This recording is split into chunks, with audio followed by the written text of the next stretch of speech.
కాబట్టి IT and ITS exports ఎంతో తెలుసా? 2008-9 వచ్చేసరికి 32,509 కోట్లు. ఎక్కడ 5,650 కోట్లు, ఎక్కడ 32,509 కోట్లు? 5 ఏళ్ళే.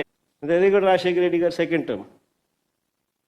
ఆయన చనిపోయినా కానీ ఆయన గెలిపించి ఇచ్చిన ప్రభుత్వంలో ఆయన కొనసాగింపుగా జరిగిన దాంట్లో, ఎందుకంటే ఇవన్నీ అయిపోయి చేశాడు కాబట్టి ఆ టైం అయిపోయేసరికి 2013-14 వచ్చేసరికి 57,000 కోట్లు ఐటీ ఎక్స్పోర్ట్స్ హైదరాబాద్ నుంచి.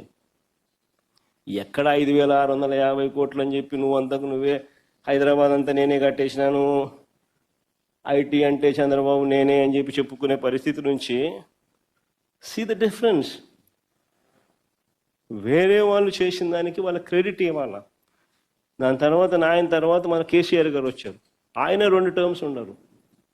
ఆయన కూడా గొప్పగా నాన్నగారి దగ్గర నుంచి ఎక్కడైతే ఎండ్ అయిందో ఆయన కూడా గొప్పగా అక్కడి నుంచి స్టార్ట్ చేసి ఆయన కూడా గొప్ప పరిపాలన చేశాడు. దానివల్ల హైదరాబాద్ ఈరోజు ఐటీలో ఆయన 5,650 కోట్ల గురించి మాట్లాడుతా అంటే ఈరోజు ఐటీ ఎక్స్పోర్ట్స్ ఫ్రమ్ తెలంగాణ 2 లక్షల కోట్లు. మరి ఎక్కడ 5,650 కోట్లు నువ్వు వదిలేసింది, ఎక్కడ ఇవాళ 2 లక్షల కోట్లు?